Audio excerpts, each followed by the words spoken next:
ওং তৎসৎ। গীতাধ্যান। পার্থে যিনি প্রবোধিতে নিজে নারায়ণ, কুরুক্ষেত্রে গীতাশাস্ত্র করিলা কীর্তন। ব্যাসের রচিত মহাভারতের ভাস, অষ্টাদশ অধ্যায়ে গীতা করিলা প্রকাশ।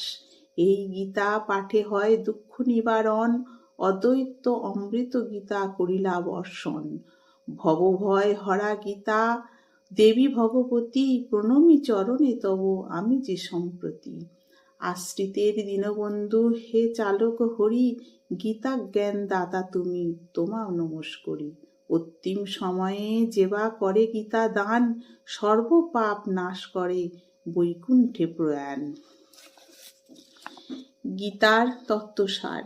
যে সময়ে কুরুক্ষেত্রের যুদ্ধ আরম্ভ হয়, সেই সময় বেদব্যাস হস্তিনাপুরে আসিয়া ধৃতরাষ্ট্রের সহিত নানারূপ কথাবার্তা কহিলে ধৃতরাষ্ট্র দুঃখ প্রকাশ করিয়া বলিলেন, আমি অন্ধ, নিজ চোখে এই মহাযুদ্ধের কিছুই দেখিতে পাইব না।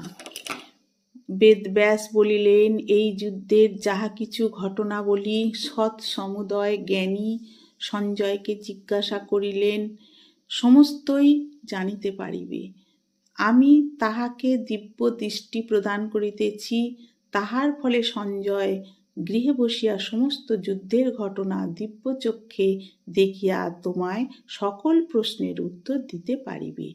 ইহা বলিয়া তিনি তপবনে চলিয়া গেলেন।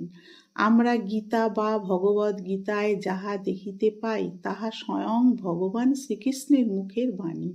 কুরুক্ষেত্রে উপস্থিত আত্মীয় স্বজন দেখিয়া যুদ্ধে বিরত অর্জুনকে শ্রী ভগবান যে উপদেশ প্রদান করিয়াছিলেন, তাহার নাম গীতা। সঞ্জয় ব্যাসদেব কর্তৃক দিব্যচক্ষু দৃষ্টি লাভ করিয়া তাহার প্রাসাদে বসিয়াই ধৃতরাষ্ট্রকে যাহা বলিয়াছিলেন, আমরা তাহা প্রকাশ করিতেছি। অর্জুন বিষাদ যোগ। প্রথম অধ্যায়ের অর্থাৎ গীতায় সূচনায় যে ঘটনা ঘটিয়াছিল তাহা প্রকাশ করিতেছি। কুরুক্ষেত্রে প্রবেশ করিয়া অর্জুন উভয় সেনাদলে আত্মীয় স্বজনকে যুদ্ধার্থে প্রস্তুত দেখিয়া গাণ্ডীব ধনু ত্যাগ করিয়া যুদ্ধে বিরত থাকিয়া শ্রীকৃষ্ণকে বলিলেন, হে কৃষ্ণ, যুদ্ধে আগত এই আত্মীয়গণকে দেখিয়া আমার শরীর অবসন্ন হইয়া পড়িতেছে।